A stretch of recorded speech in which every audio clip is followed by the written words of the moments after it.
Ahojte, priatelia vysokoškolského klubu Time Out. Dnes je 17. február, začína letný semester na Žilinskej univerzite, teda niekde už začali. A my začíname letný Time Out klub opäť na starom mieste, blok 7, internátov Hliny, pod strechou, o 8. zatiaľ. Všetkých vás pozývam.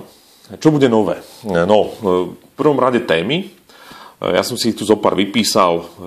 Miluj blížneho svojho. Alebo môže inteligentný človek veriť v Boha?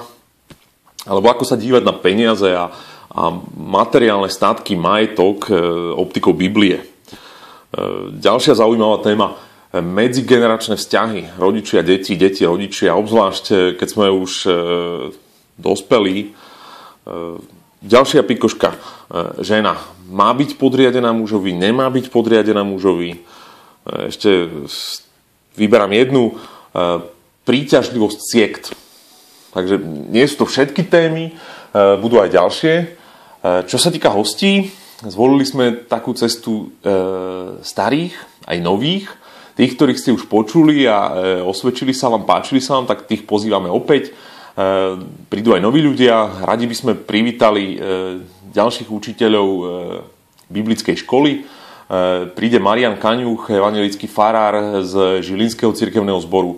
Verím, že príde Tibor Máhrik, kazateľ cirkvi Bratskej zo Žiliny. Takže tak. Na Facebooku timeout.klub je anketa, či chcete posunúť čas začiatku na 7 hodinu večer, alebo nie. Prosím, hlasujte. To je asi, myslím, všetko podstatné. Ale nie, zabudol som jednu dôležitú vec. Chystáme víkendovku. Začiatkom marca. Chceme si spolu oddychnúť piatok, sobota, nedeľa. Nedaleko na Orave, veľmi príjemné prostredí za rozumné ceny. Takže aj tam vás pozývam. To je tak všetko podstatné. Príďte v stredu večer a nebojte sa pozvať aj svojich kamarátov. Tak, ahojte.